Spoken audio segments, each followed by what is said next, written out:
Boa noite, gente. É uma alegria mais uma vez estar aqui na Fraternidade Espírita Bezerra de Menezes. E antecipadamente eu agradeço mais uma vez essa casa pela oportunidade, que sempre que temos a chance de falar, de comentar, de discutir, de trocar ideias sobre a mensagem do Cristo, é sempre um privilégio, uma honra muito grande. Então fica o nosso agradecimento mais uma vez a essa acolhedora casa de oração.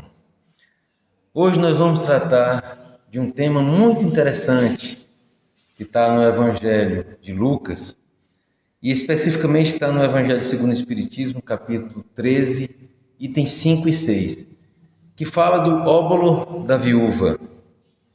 Acho que a grande maioria de nós já conhece essa passagem, só que nós precisamos dar um olhar interpretativo para extrair o máximo possível dessa passagem do Cristo.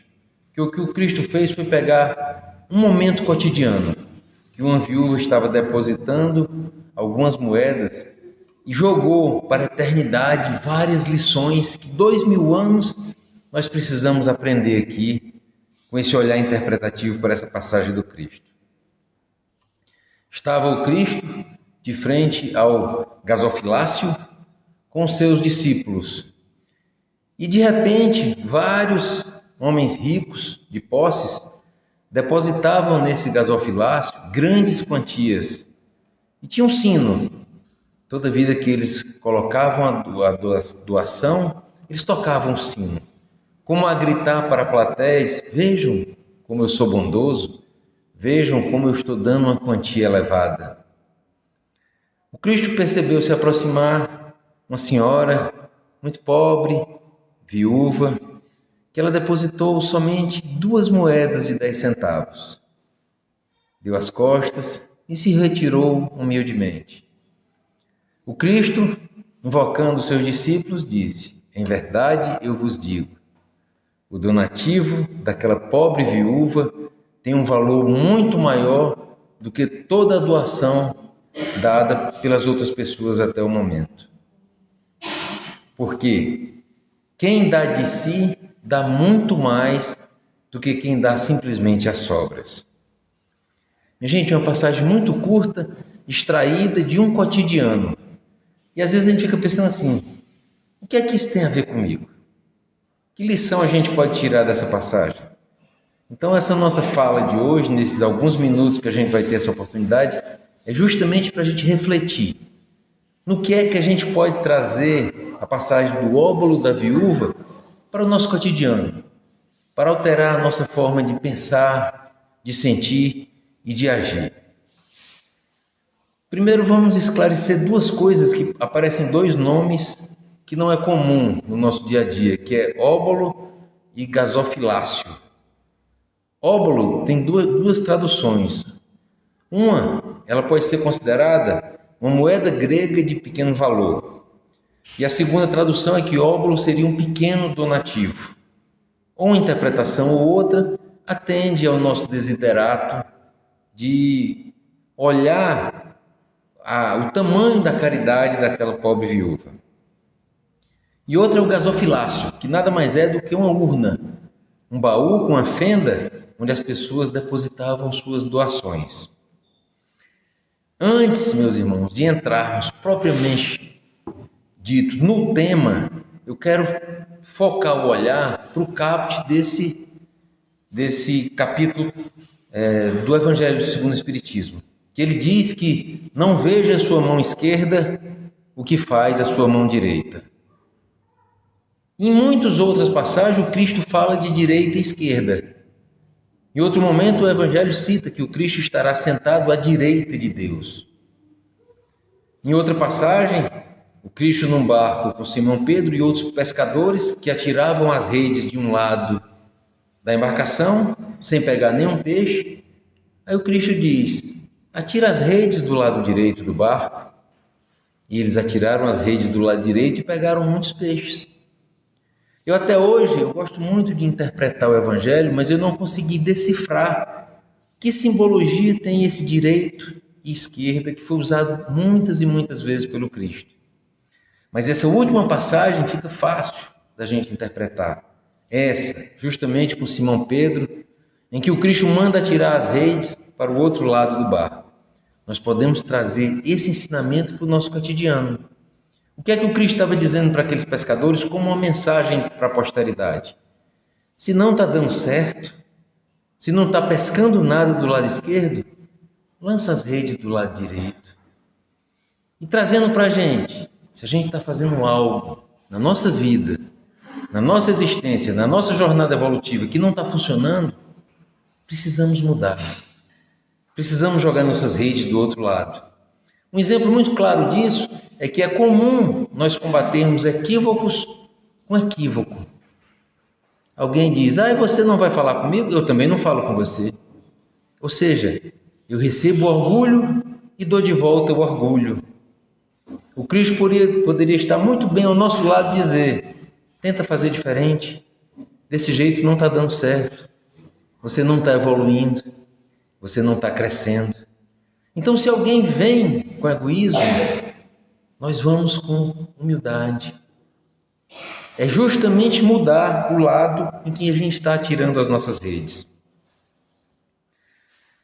Então, muito importante que a partir desse momento a gente sempre lembre dessa mensagem do Cristo. E quando a gente for instado a agir, que nós combatamos os equívocos com as nossas virtudes.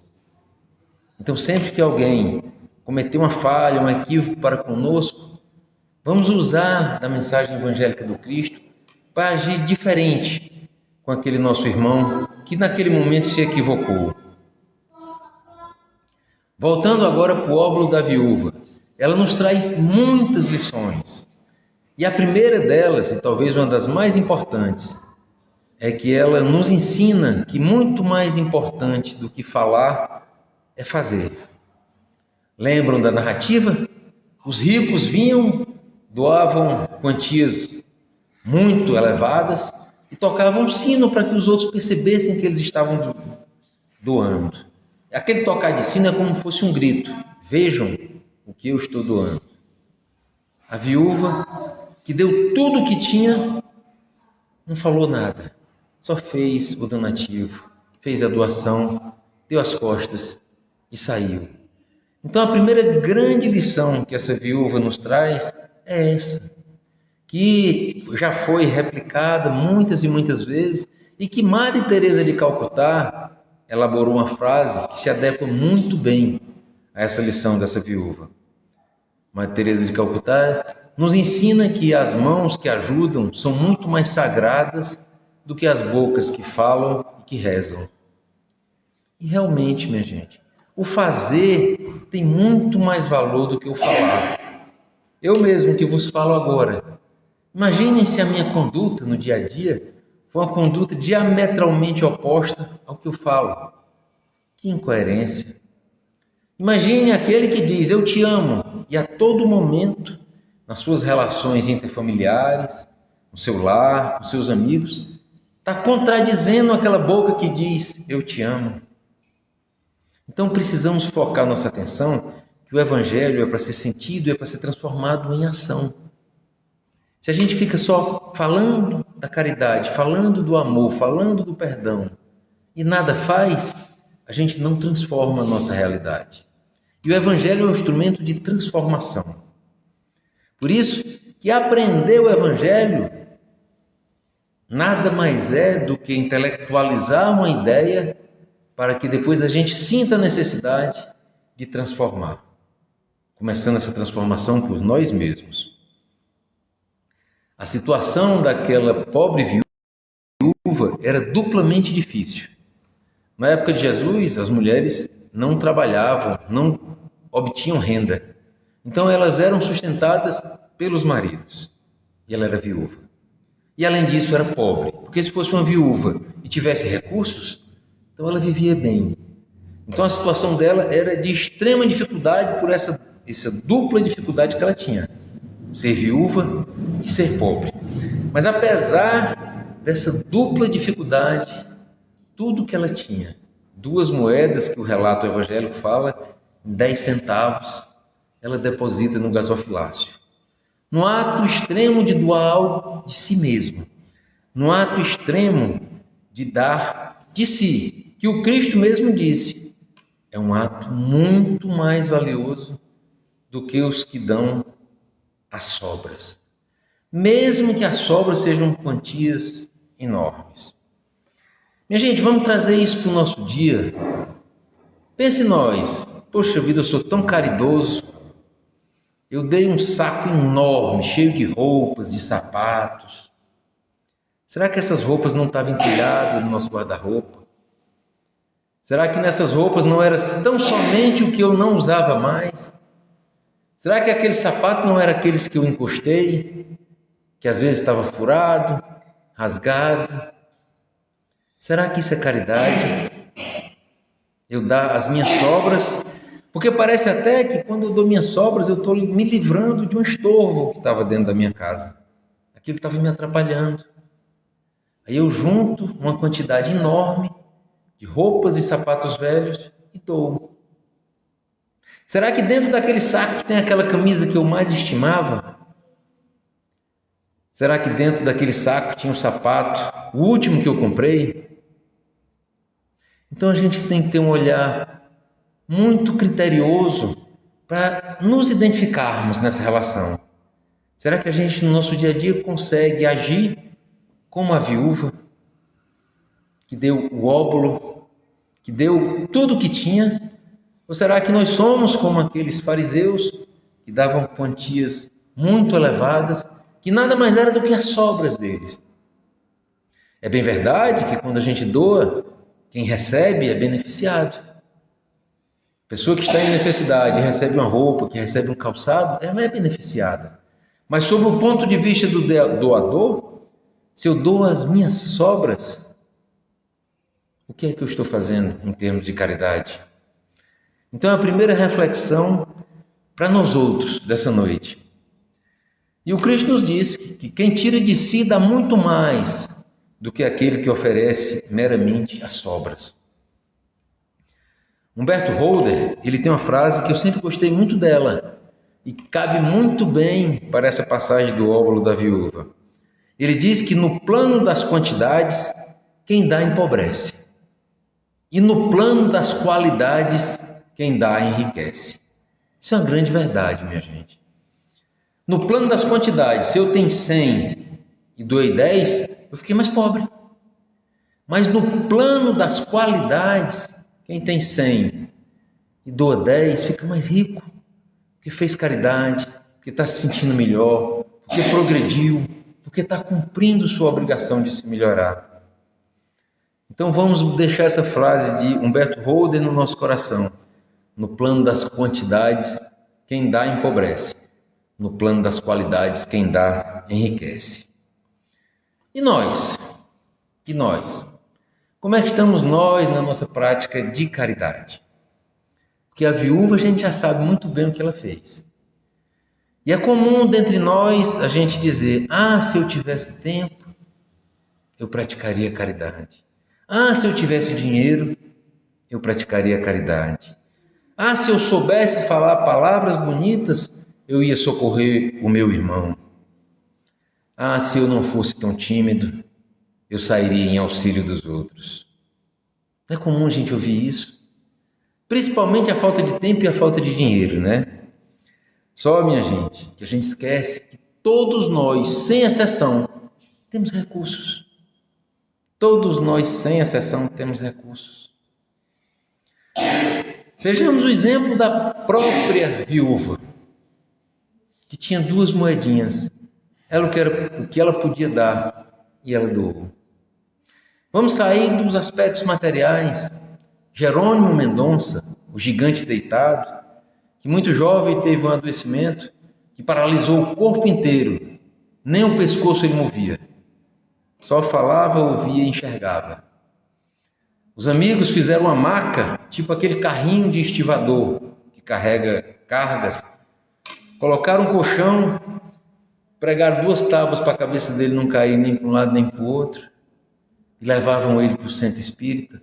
Levantavam esse carrinho, botavam no apoio, colocavam o microfone e ele proferia palestras maravilhosas. Um homem que você diz: o que é que esse homem tem para dar? O amor. E quem puder, quem tiver curiosidade, entre no YouTube e bote palestras de Jerônimo Mendonça, que vai ver justamente esse homem completamente paraplégico, que só movia a boca, os olhos, proferindo palestras maravilhosas, doando e espalhando amor. Então todos nós temos recursos. E é bom que nós lembremos que ter recursos implica em responsabilidade. Se eu tenho um recurso da inteligência, eu tenho responsabilidade sobre essa minha inteligência. Se eu tenho o dom da fala, eu tenho responsabilidade sobre o que eu digo. Se eu tenho o dom, a capacidade de caminhar, isso pode me fazer locomover para alguém que está em desesperação, para alguém que está em dor, para alguém que está precisando de uma presença humana ao seu lado. Voltemos para aqueles senões para a gente dar uma analisada um por um. Eu não posso fazer caridade porque eu não tenho riqueza. Aqui a gente tem que começar a trocar um conceito. Caridade é muito mais compartilhar do que dar. Muito mais compartilhar do que dar. E compartilhar é partilhar com. E aqui em Caruaru eu tenho um exemplo maravilhoso de alguém que compartilhou. Tem uma irmã muito querida nossa lá do Eurípides Passanufo, que ela faz esse trabalho de levar alimentos para aqueles indigentes lá da Praça da Estação. E um dia ela chegou lá, já no final do trabalho, com 2 lanches. E só tinha mais uma pessoa. E ela olhou para ele: meu senhor, tem um lanche aqui para o senhor se alimentar, e tem outro aqui que o senhor pode guardar e amanhã de manhã o senhor já se nutre desse alimento. Aí ele disse: moça, a senhora não viu, mas aqui do lado tem uma senhora. Ela não viu porque ela está toda enrolada, era numa época fria, com um papelão. Mas pode falar com ela, que ela acorda, ela também está com fome. Dê esse outro para ela. Percebam que coisa gigante, que gesto maravilhoso. Porque ele poderia guardar aquele alimento para tomar o café da manhã do outro dia. Ele que não tinha absolutamente nada. Aí qual foi a atitude dele? Igual a viúva do óbolo. Ele compartilhou. Partilhou com. Entregou algo que era importantíssimo para ele. Se alimentar no outro dia de manhã. Mas não. Vou saciar minha fome, mas a minha irmã ali do lado também está num estado de miserabilidade. Ela também precisa. Entregue a ela. Então, minha gente, quando a gente diz eu não tenho riqueza, eu não tenho dinheiro para fazer caridade, a gente precisa repensar. A gente precisa olhar para aquela viúva. A gente precisa ver esse senhor que abdicou do alimento que é tão importante para ele em prol de uma irmã que também estava em necessidade. Quando nós dizemos eu não tenho tempo para fazer caridade, mais uma mentira que a gente conta para a gente mesmo para ficar no nosso estado de acomodação. Eu não tenho tempo. Tempo, normalmente nós dividimos. Tem o meu tempo e o tempo de Deus. Só que a gente esquece que o tempo de Deus é todo o tempo. Eu não posso dizer que quando eu estou trabalhando, quando eu estou me divertindo, quando eu estou na minha família é o meu tempo, e quando eu vou para uma casa espírita, quando eu vou fazer caridade, quando eu vou ajudar alguém, é tempo de Deus. O tempo de Deus é todo o tempo. Então, para aquele irmão que é explorado no trabalho, que trabalha 15 horas por dia, que diz que não tem tempo para fazer a caridade, ele tem muitas oportunidades de praticar ação caritativa dentro do próprio lar. Muitas vezes esse que diz, eu não tenho tempo de praticar a caridade, comete grosserias, comete indelicadezas perante seus próprios familiares. Então nós temos possibilidades temporais de praticar a caridade a todo tempo. No nosso trabalho, no nosso lazer, na nossa família, dentro da casa espírita, fora da casa espírita, dentro dos templos, no meio da rua. Todo instante a gente tem possibilidade de praticar a caridade. Porque às vezes, minha gente, o único sorriso para alguém que está num estado de tristeza, de depressão, é uma caridade sem tamanho. E às vezes a gente fecha o rosto e se nega de dar aquele sorriso. E tem aquele que diz: eu não pratico caridade porque eu não sei falar palavras bonitas. Muito mais vale um sorriso sincero, um abraço caloroso, uma mão no ombro, dizendo assim: eu estou aqui, meu irmão, na hora da tua dificuldade, do que milhares de palavras bonitas. Imagine só alguém chegando na casa de alguém que está numa situação de dificuldade e começa a fazer um discurso usando palavras muito bonitas, bem elaboradas, mas falta-lhe o amor no coração. Então, para aquele que diz que não faz caridade porque não sabe elaborar palavras, textos rebuscados, bonitos, ele precisa repensar qual é o verdadeiro sentido da caridade. E por fim, aquele que diz: eu sou muito tímido para fazer caridade, eu tenho dificuldade nas relações com as pessoas. A gente pergunta: suas pernas são tímidas? Se suas pernas não são tímidas, use elas. Se encaminhe, se dirija a alguém que está em dificuldade. Você não precisa fazer nada, só demonstre que você está à disposição para ajudar. Seus braços também são tímidos? São não, né? Então vá lá, estenda a mão, preste um auxílio. Então a gente tem que ter muito cuidado com as justificativas que nós damos para nós mesmos para não praticar a caridade. E aqui é importante que a gente faça uma separação entre o que é alegria e o que é felicidade. Alegria vem da matéria, felicidade vem do espírito.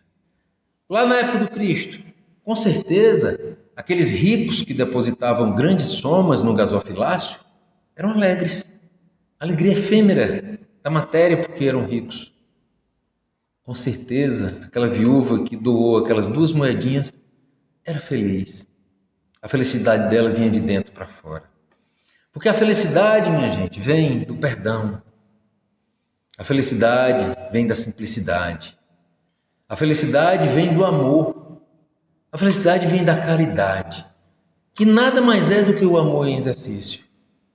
Então, quando a gente pratica a caridade essencial, com relação à qual a gente vai já falar, a gente se torna cada vez mais feliz.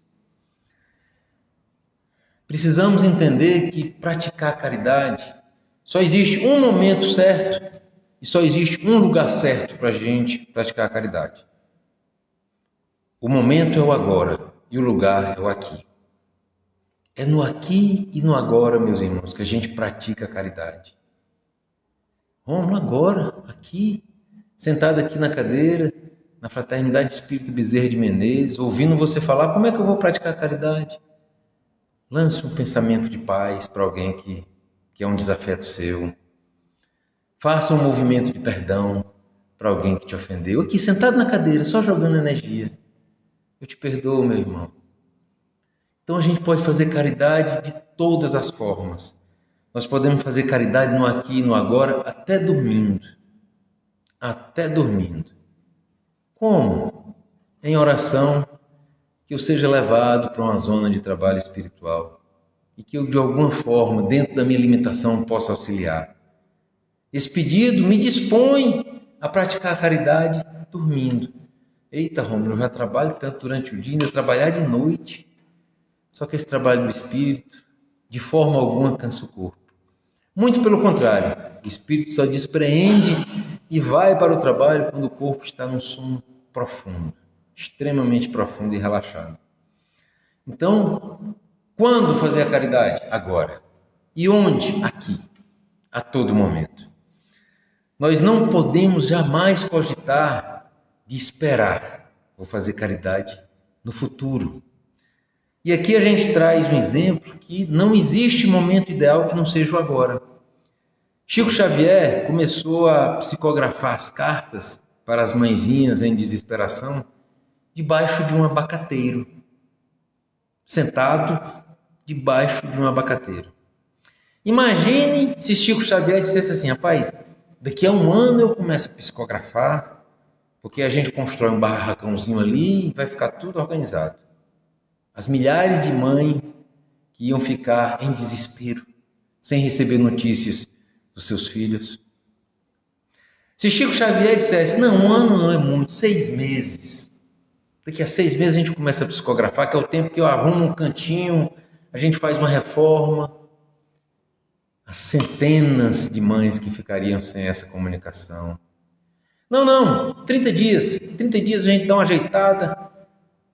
Imagine 30 dias.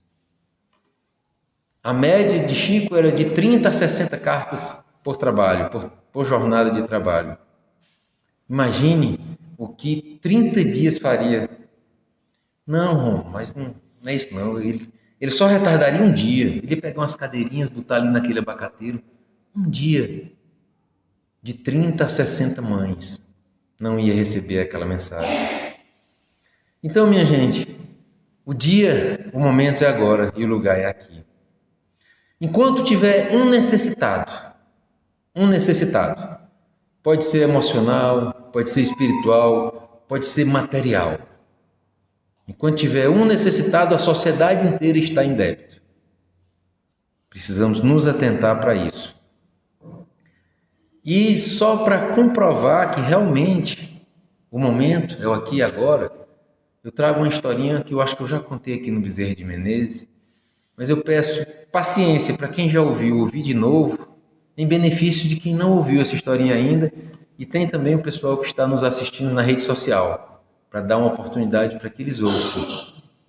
Era de um jovem muito bom, que sempre se inspirava no avô dele, que já tinha desencarnado. E esse jovem decidiu que ia cursar medicina para usar esse curso dele em benefício das camadas mais pobres. Agora ele, muito jovem, disse: nesse momento eu não posso fazer essa caridade porque eu vou estudar. O Enem de medicina é muito difícil para passar. Estudou e teve o seu esforço recompensado e entrou na faculdade. Só que quando ele entrou na faculdade, ele disse: ainda não dá para eu praticar a caridade, porque o curso de medicina é pesado e eu quero ser um grande médico para dar uma assistência de qualidade para aqueles pobrezinhos que vão se beneficiar. E ele passou a faculdade estudando, se dedicando.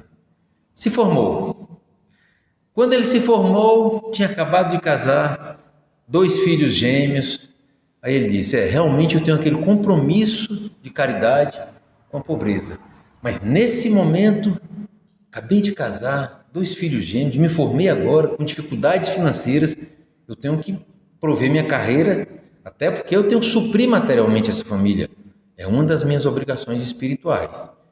E desenvolveu a carreira, e como era um excelente médico, progrediu muito rápido. Quando ele já estava com esse progresso, os filhos feitos, ele disse: agora eu estou numa situação muito boa, e eu já decidi, vou fazer um grande hospital para atender os pobres absolutamente de graça. Só que naquele momento da vida dele, ele como um médico renomado, foi chamado para dar aula numa faculdade. E ele disse: durante o dia estou na clínica, à noite estou dando aula na faculdade. Quando eu me aposentar, vou me dedicar exclusivamente à construção desse hospital. Aí ele chegou em casa, sentou na poltrona dele, recebeu um beijo da esposa e cochilou. No cochilo, ele abriu os olhos e viu o avô dele, o grande ídolo, o homem caridoso, que era um grande palestrante espírita. Aí disse: meu avô, que bom eu estar sonhando com você. E o vozinho dele deu um sorriso acolhedor. E foi ótimo, oportuno, porque quando eu me aposentar eu vou realmente construir aquele grande hospital para ajudar os pobres. E eu quero ideias suas. Eu quero que você me oriente, que você seja o meu mentor. E o avô dele disse: meu neto, não dá mais tempo. Você não está a sonhar, você desencarnou e está comigo aqui no plano espiritual. Essa historinha é para a gente perceber que a caridade realmente é no aqui e no agora. Se eu deixar para fazer caridade amanhã, eu não sei se eu vou desencarnar hoje à noite, eu perdi a oportunidade de auxiliar alguém. Aqui e agora. E como eu falei, caridade, a mais pobre de todas elas é dar matéria. É a mais pobre. Caridade é dar de si, é dar atenção, é ouvir as pessoas, é cuidar das pessoas, é abraçar as pessoas. Hoje nós encontramos, nesse período pós-pandemia, um desespero, uma ideação suicida que permeia toda a nossa sociedade, atingindo inclusive jovens e crianças. Então nós que temos essa vocação para a caridade, não adiemos. Não vamos deixar para amanhã o que a gente pode fazer agora. Vamos cumprir o nosso papel como cristãos. É essa a nossa meta. Outra coisa muito importante que se diga, nós precisamos parar de ser burocráticos na hora de fazermos o bem. A gente tem que fazer o bem com mais simplicidade, a caridade com mais simplicidade. E aqui eu cito um exemplo que é até engraçado. Os nossos irmãos que ainda estão equivocados, que ainda se abraçam com a seara do crime, eles não são burocráticos. Um olha para o outro, diz assim, vamos fazer uma parada? Aí o outro diz, vamos, estou dentro. Se juntam e vão cometer um ato criminoso.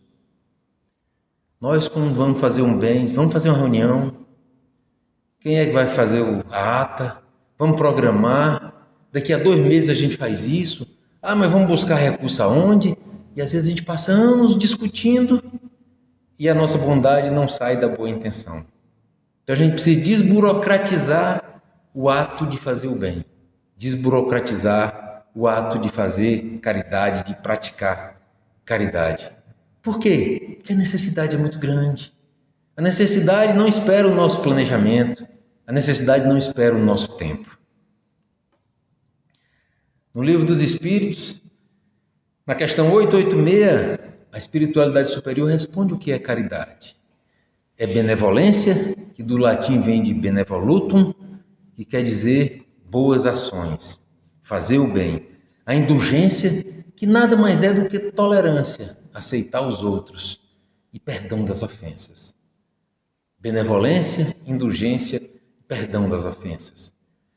Essas três características da caridade devem ficar não na nossa mente. Porque o que fica na nossa mente não se transforma em ação. A gente deve colocar essas 3 características da caridade no nosso coração. Que aí fica mais perto da nossa ação. E nós devemos ter como ordem do dia sempre essa meta, sempre esse objetivo. Um trabalho caritativo, porque como eu já falei, caridade é o amor em exercício. Eu vou pular algumas coisas que o tempo está no finzinho, e se eu passar do tempo, Soares briga comigo, né? Nós temos 2 compromissos.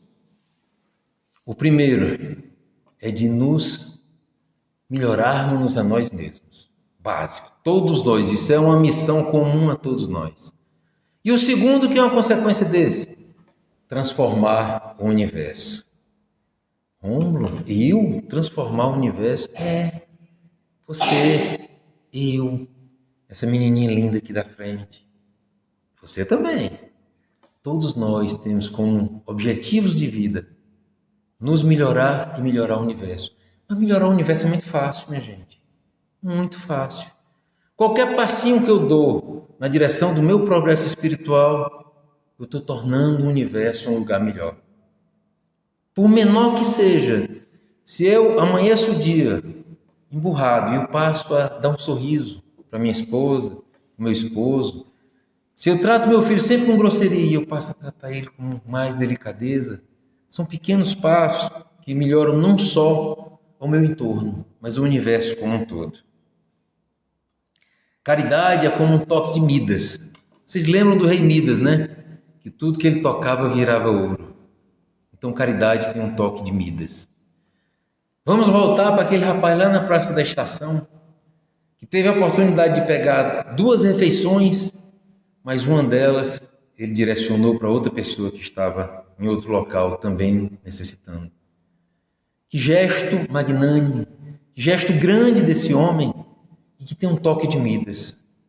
Porque aquilo, ele saciou a fome de outro faminto que estava próximo dele. E eu acredito que ele pensava que a única boa ação dele era essa. Mas ele impressionou a moça que estava doando aquele alimento. Impressionou. E ele me impressionou sem nem eu conhecê-lo, eu só ouvi a história. Ele me impressionou de uma forma muito, muito impactante. E eu espero que ele esteja impressionando a vocês todos. Então vejam que mágica aquele homem fez com um pequeno ato de caridade, de abnegação. Ele doou o alimento que era importante para ele, porque ele estava garantindo, na miséria absoluta dele, a janta. E poderia garantir também o café da manhã. Então ele abdicou do café da manhã para entregar para outro também que estava faminto. Esse gesto ainda está repercutindo, e isso deve fazer talvez uns 3, 4 anos. Porque eu não me canso de falar dele. E eu espero tocar os corações das pessoas que ouvem uma história dessa e que multiplique mais e mais. Porque nós temos vibrado muito nas ondas do mal. As nossas televisões, os nossos jornais só falam do mal, do assalto, do estupro, da violência, da corrupção. Então nós temos que vibrar numa corrente diferente. Falar do bem, falar da caridade, falar do caridoso, dar exemplos edificantes para que essa geração desses jovens já possa sentir uma diferença significativa no nosso planeta. Para terminar, uma frase que eu acho que fecha essa questão do óbolo da viúva. Quando a gente dá o excesso, a gente não mexe no nosso orgulho. E às vezes intensifica a nossa vaidade. Porque se eu só dou o meu excesso, o que não me faz falta, eu estou desentulhando as coisas da minha casa. Meu orgulho está intacto. E por vezes eu encho um fardo e digo, eu sou muito bom, eu sou caridoso. Estou incentivando a minha própria vaidade. Então precisamos repensar até a forma como a gente pratica a nossa caridade. Muita paz a todos e mais uma vez obrigado pela oportunidade.